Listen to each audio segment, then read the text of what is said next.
नमस्कार बंधुरा आशा करी सबाई खूब भालो आछेन। सोनालीर घरकन्याते आपनादेरके स्वागत जानाई। बंधुरा आज आमी हाजिर हयेछि जिभे जल आना स्वादेर टक झाल मिष्टि एकटा आचारेर रेसिपि निये। भिडियोटी शेष पर्यन्त देखार जन्य आपनादेर काछे अनुरोध रइल। तो चलुन देरी ना करे शुरू करा जाक आमार आजकेर एई रेसिपि। बंधुरा आज आपनादेर साथे शेयार करब टक झाल मिष्टि जिभे जल आना स्वादेर कয়েত বেলের आचारेर रेसिपि। আমি এমনিতে কয়েত বেল মাখা খেতে ভালোবাসি, কিন্তু অনেকগুলো কয়েত বেল আমার কাছে আছে, তাই ভাবলাম এগুলোর আচার বানিয়ে রাখি। আচার যখন বানাবোই তাই ভাবলাম আপনাদের সাথে রেসিপিটা শেয়ার করে রাখি। এখানে দেখুন অনেকগুলো কয়েত বেল আমি নিয়ে নিয়েছি। প্রথমে এই কয়েত বেলগুলো ভেঙে নেব, তারপর ভেতরে যে শাঁসটা আছে সেটা বার করে নেব।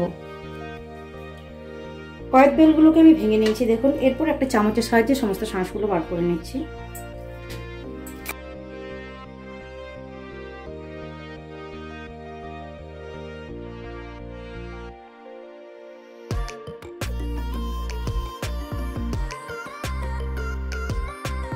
समस्त कয়েত বেল থেকে আমি শাঁস বার করে নিয়েছি। এরপর হাত দিয়ে খুব ভালোভাবে একবার চটকে মেখে নিচ্ছি।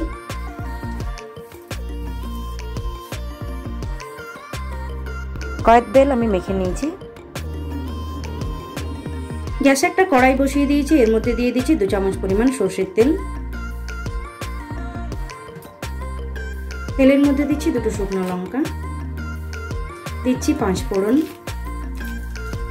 এরপর ফোড়নের সুন্দর গন্ধ বেরিয়ে আসা পর্যন্ত ভেজে নেব।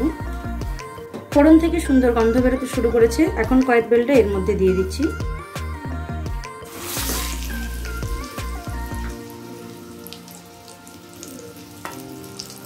ভালোভাবে মিশিয়ে নিচ্ছি।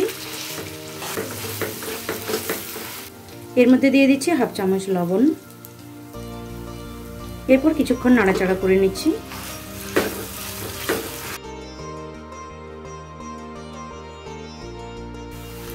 প্রায় 5 মিনিট সময় ধরে কয়েত বেল আমি খুব ভালোভাবে ভেজে নিয়েছি। এখন এর মধ্যে দিয়ে দিচ্ছি 3 থেকে 4 চামচ তেঁতুলের পাল্প। ভালোভাবে মিশিয়ে নিচ্ছি। আর দিয়ে দিচ্ছি প্রায় 400 গ্রামের মতো গুড়। বন্ধুরা কয়েত বেলের পরিমাণটা প্রায় 500 গ্রামের মতো হবে, সেখানে আমি 400 গ্রাম গুড় ইউজ করলাম।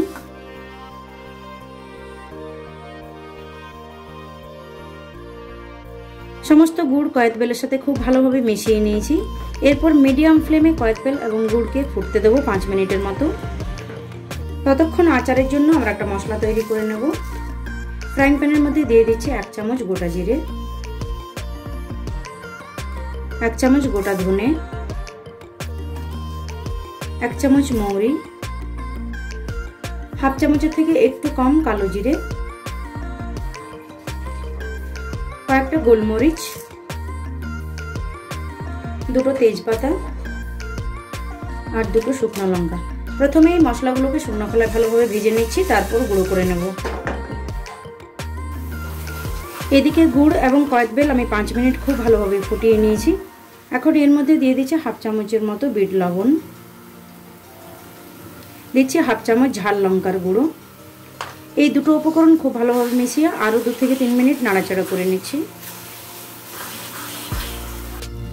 বেশ কিছুক্ষণ ধরে রান্না করে নেওয়ার পর দেখুন কয়েত বেল এবং গুড় গাঢ় হয়ে এসেছে। এই পর্যায়ে আমি দিয়ে দিচ্ছি ভাজা মশলা। পুরোটা দিচ্ছি না, কিছুটা রেখে দিলাম। খুব ভালোভাবে মিশিয়ে নিচ্ছি। বন্ধুরা ভালোভাবে নেড়েচেড়ে মিশিয়ে নিলে তৈরি হয়ে গেল আমাদের টক ঝাল মিষ্টি কয়েত বেলের আচার। মশলা ভালোভাবে মিশিয়ে নেওয়ার পর আমি গ্যাসের ফ্লেমটা অফ করে দিচ্ছি। তো বন্ধুরা তৈরি করে নিলাম টক ঝাল মিষ্টি কয়েত বেলের আচার। বন্ধুরা ইচ্ছে করলেই যে সারা বছর আমরা কয়েত বেল হাতে পাই সেটা কিন্তু নয়। এরকম ভাবে যদি কয়েত বেলের আচার তৈরি করে সারা বছর রেখে দেওয়া যায়, তাহলে যখনই ইচ্ছে করবে তখনই কিন্তু আপনারা কয়েত বেলের স্বাদ পেতে পারেন। বন্ধুরা আজ এই পর্যন্তই। আশা করছি আমার আজকের এই রেসিপি আপনাদের ভালো লেগেছে। আর ভালো লেগে থাকলে অবশ্যই আমার পাশে থাকবেন, ভিডিওটিতে লাইক, কমেন্টস এবং শেয়ার করে। সবাই সুস্থ থাকুন, ভালো থাকুন। আবার হাজির হয়ে যাব অন্য কোনো দিন অন্য কোনো মজাদার রেসিপির সাথে। নমস্কার।